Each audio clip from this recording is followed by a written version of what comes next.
Dufise amakuru yuko Kercy na Gashuhe bo bagiye kugaragara muri filme yawe izosha no kuri Inkingi TV.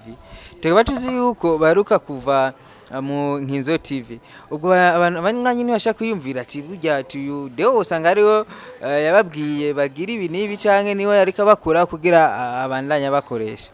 Ni deo twabonye muri filme Ibanga series ariko tumubona menga kinye sene zibiri gusa ari boss wa Joachim kubiki atabandane canke nawe hari abakinyi uyu munsi bahagariswe mu Nkinzo TV ariko deo ntitwamubonyemwo duha umuco. Inyuma yabibaho na kinye filme Ibanga series aravuga ngo don Turo Benturo Joachim CEO wa Inkinzo TV hari utunari tari karahuriza ko n'abandi bakinyi we nk'umuntu mukuru akantu wotanga canke impanuro utanga ni yahe ngo abo bantu bose bamusanzwe muzinanye uwo rusukamo mabisi umwatarutse akagenda hariya kuri radio television akavuga wona akaja kuri television kanakavuga aho umuriro uri kuraka kandi kugira ngo baguzimye biba bigwe ko ni combination y'imiriro ibiri ihwanye cyangwa bari imiriro ibiri ihwanye ivyari iki igisasu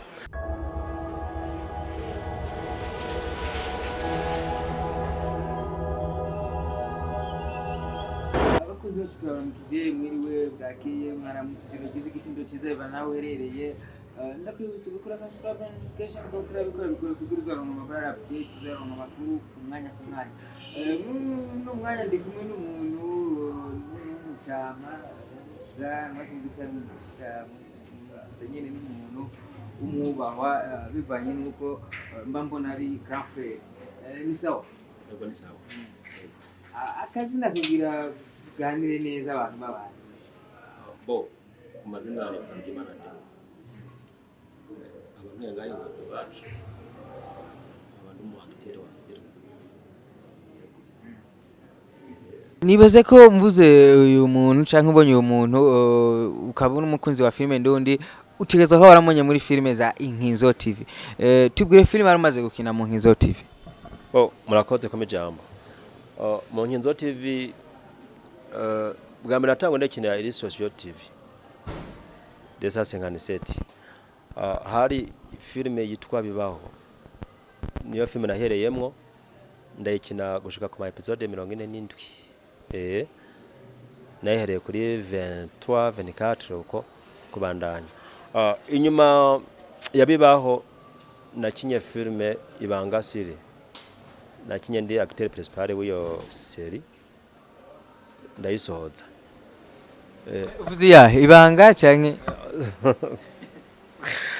bo nihenze yari uko nabisanze series nari ntangaye mu Ibanga kandi menga twakubonye gato emwe bakuru mu acteur principal mu Ibanga muri uko nabisanze series niyo natanguye yashikana ku musozo mu nyuma nca nkina filme yitwa Inyatsi kuri Inkingi TV.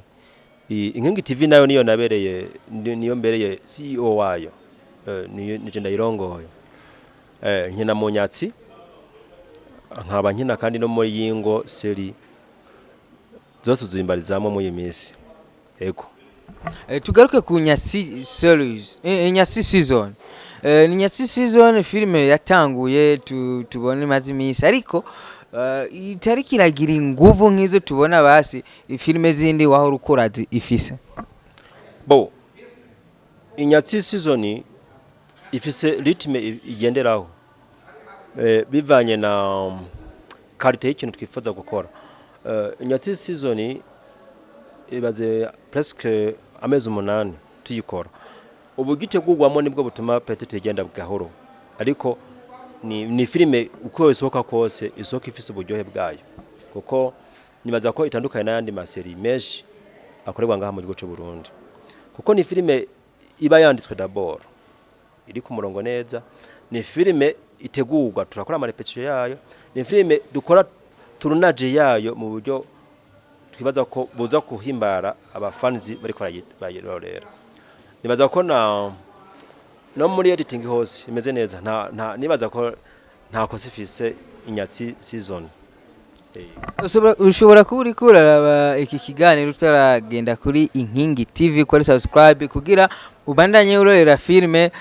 Inyatsi hamwe na filme Ayingo. Kubera iki Inyatsi gweki waje gutora title ya Inyatsi? Inyatsi season iryo zina ryaje nibaza ko abantu bakurikiranye ama episode amaze gushika ko uko ari 6 baba barabonye impamvu filime yiswe Inyatsi season. No muntu keshi adakunda kujya réussite. Umuntu agera ku kintu yifuza kuba yogishikako ku mwanya wo kugishikako kikamuca munyanya y'intoki. No muntu ashobora kuba atereta abakobwa bakamwanka kumbe urukundo rwari rwamaze gushika. No muntu agenda gukora projet zikamwitaba amagabo zikapfa zitaragera kuri réussite yazo. Donc atarazishikira byanyabyo. Niyo mpamvu twahise Inyatsi season. No kuvuga ibintu byose biranga ko umuntu ategera agira réussite mu bikorwa birimwo birigaragaza. Biboneka mu histoire, bibonekana muri development ya histoire, uburyo tuvyactinga bigenda byerekana. Inyatsi divyitwa imikoshi inavuga ko ari nk'imikoshi. Mu Kirundi niko tubivuga. Inyatsi menga ni Kinyarwanda oya ugiye no kubiraba Ikinyarwanda n'Ikirundi turafise ahantu duhurira mu byo tuvuga kuko hari amaterme mu duhurirako. Ushaka kuvuga ngo natwitse turavuga mu Burundi kandi mu Rwanda barivuga gutwika mu sango n'Ikinyarwanda ariko tuvuga mu Kirundi. Mu Kirundi ugiye vuga ngo gutwika no guturira aho gutwika. Oya dewo nuko kuntu ari tujambo usanga tuva mu Rwanda tukazi nugasanga abantu batwiharaje ngo hahiye ngo gutwika kuko tatujambo tw'ikirundi tuza gutwika nekanaje tuza gutwika mu Rwanda. Nukubera ko twe tutaba mu Rwanda mugabo ugiye mu Rwanda urasanga amajambo y'amarundi bavuga ugasanga naho araturira hari ahantu. N'ikimenyimenyi je nibaza ko muri iyi minsi abereho i Kigali yagendeye mu Rwanda mu modokari aravuga ngo Benturo ngo ari mu mpimba ngo mugabo ariko arahimbara abanyarwanda. Byumvikira ko amajambo tuvuga mu rurimi rw'ikirundi mu Rwanda ari yuko yaba atariyo ni imiziki n'aba bayiraba ngo bamenye amajambo ari kuvugwa mu rurimi rw'ikirundi ko mu ndirimbo izi chanson turirimba harimo amajambo y'amarundi atumaro n'abanyarwanda bayumva. Yukoze terme rero byukuri yatira nayo barayifata nko nako tufatizi wabo. Ni dewo twabonye muri filime Ibanga series ariko tumubona menga kinye sene zibiri gusa ari boss wa Joachim kubiki atabandane canke nawe hari abakinyi uyu munsi bahagariswe mu Inkinzo TV ariko dewo ntitwamubonyemwo duha umuco. Okay murakoze cyane. Jewe sinahagazwe mu Inkinzo TV kuko Ibanga series sene nakinyemo na yikinye nk'umuntu peut-être natumwe ko gukina ijya role nk'umupatro ariko ntabwo nari mu bakinyi bari prevu gukina Ibanga series. Ijya sene hageze ahantu Joachim abona ko ikenewe arampamagata ngo yinkinire mugabo mu uwo mwanya ari mu project yanje ya Inyatsi season hamwe n'Ibanga series iyo nari ndimo ariko ntabwo nko gwari hari ko yari kumpamagara ngo nanke kumukinira. Nubundi abonye sene ikenewe ko no mukinira ndi tayari kuyimukina ntangwane ko nta kintu dufaje na Joachim turi muri movie industry Burundi no gufashanya. Neje abonye ntuze sene merita kuba no mukina mu Ibanga ndi tayari ntangorane kandi azi nawe ndamuhamagaye kunkina akantu muri Inyatsi season canke mu Ayingo series nta kibazo atawuza ko nta kintu gihari kinzibira. Mu bakinyi birukanwe rero sinari kubamuko mubo yahaye contrat je sinabamo ko nafite project wanje ndiko ndakurikirana. Uwo nk'umuntu mukuru turabona umuntu mukuru yubashe umupapa ndibaza iri kubona abajene bakiri bato nka Joachim CEO wa Inkinzo TV hari tunari tari karahuriza ko n'abandi bakinyi we nk'umuntu mukuru akantu wotanga canke impanuro utanga ni yahe ngo abo bantu bose bamusanzwe muzinanye urusukamo mabisi. Okay murakoze. Kwibibazo bigenda bivugwa Joachim gushwana n'abakinyi swate birukanwe ariko mparuka kumva inkuru ko batirukanwa ahubwo bo bakinjuye baragenda bivanye n'ibyo batahurije ko amasezerano bavuze byinshi mugabo hari byo ngenda ntekereza uruhande rumwe ndahamagara mwe tukavugana ubundi ngahamagara mwe tukavugana nkabumvisha ko ivyo arimo atari vyiza no kuvuga rero nk'umuntu mukuru hariho habayeho manque de connection kuvugana yo Joachim ahamagara bajya abana bakicara bakavugana ibitagenda neza ni gute twobitorira inyishu nibaza ko bivanye n'ibitekerezo bari kurashikiriza hajya no hari kuvinyisha ariko umwatarutse akagenda hariya kuri radio television akavuga ubona akaja kuri television kanakavuga aho umuriro buri kuraka kandi kugira ngo babuzimye biba bigwe ko ni combination y'imiro ibiri ihwanye cyangwa ari imiriro ibiri ihwanye ivyari iki igisaso je nibaza ko Joachim tumwemera nk'umuntu vraiment umufondateur wa filme ngaho Ingozi wacu ndetse no mu Burundi ko filme bibaho yarayitinze kujya no mu Burundi batinyi iyi filme cyane ni mu legend kabisa ndamwemera arakwiye kugira umutima w'umuvyeyi agahamagara abana bantu bicare ahantu banoganze neza ikibazo gihari hagati yiwabo bagitoreye inyishu kuko kuba umwe acanga akavuga undi agacanga akavuga biriko birasambura filme ndundi bitesha n'agaciro kuko aya majambo bavuga ntagarukira ngaho nyine mu Burundi aratraverse imipaka si muri Afrika gusa no kwisi muri rusange kuko hari aba diaspora bari hanze barabiraba kandi birababaza nubwo batavuga birababaza cyane ngenda ndeba comment ibiganiro bakora rero usanga ziri muri Amerika ziri Arabia Saudite za ibindi bihugu byinshi cyane nkabona ko ama comment ariko bashaka ku ibiganiro kurakora si byiza hama ngarutse kuri babana nabo basohoka bavuga ko baturukana mu mugabo basohotse niwumve ko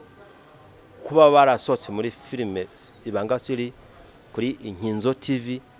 si kintu cyiza niwumve ko hampande ko barabana hari umuvyeyi yabibarutse muri filme Joachim nibamushake bayage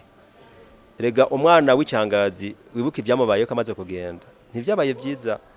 yaragose gusaba imbabazi kubera ko ubuzima yagiyemwo yasanze atari bwiza ariko sibyo ndabipfuriza ni muri filme siba abana bamwe umwe twimva muri Bibiliya yatoye umugabane kwasa akagenda mugabo bimaze kwanka kagaruka nifuza ko bo bogaruka mu biyago bya filme ariko ntibagaruke kubera ko ubuzima bwo hanze bwa filme bwasa ndabifuza gutera intambwe bobo sinifuza ko baba abana bibigaba kujya bananirwa hanze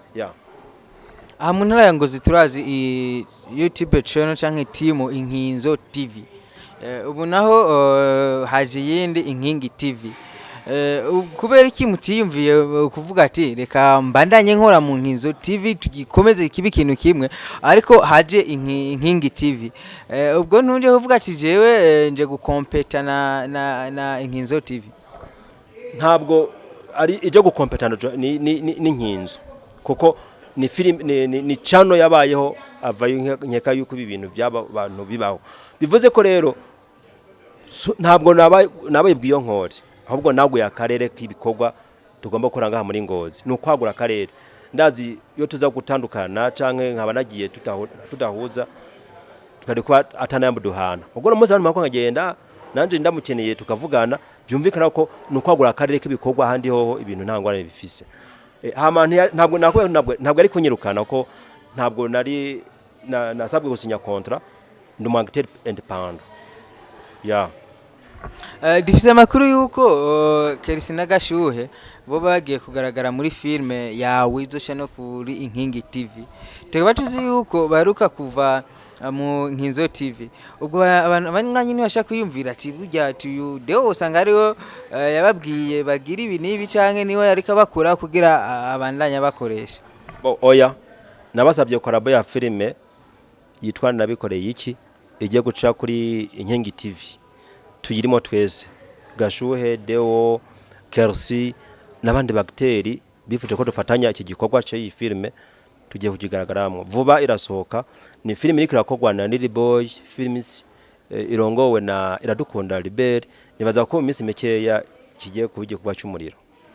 Kercy na Gashuhe bagiye kugaragara mu Inkingi TV ariko ntabwo nabatwaye Inkinzo TV ababitahure ntabwo nabatwaye Inkinzo TV niba bakeneye kubandanya mu Inkinzo TV n'uburenganzira bwabo ariko nabo bafise shwa bagomba kugira uyu munsi nta contrat bafise hamwe bo gusaba bakinishe canke wewe kwifuza kubasinyisha contrat mu nkingi TV byoshoboka. Bo nibaza ko muri equipe yiwacu inkingi TV etape ya contrat naho turashikako umukinya kina afise ubwigenge we busesuye buhagije uko avyifuza ariko bivuze ngo ukeneye kuba muri filme bigusaba umwanya nimba ufise umwanya wo gukina muri filme uwubemwo apana gutesha umurongo abandi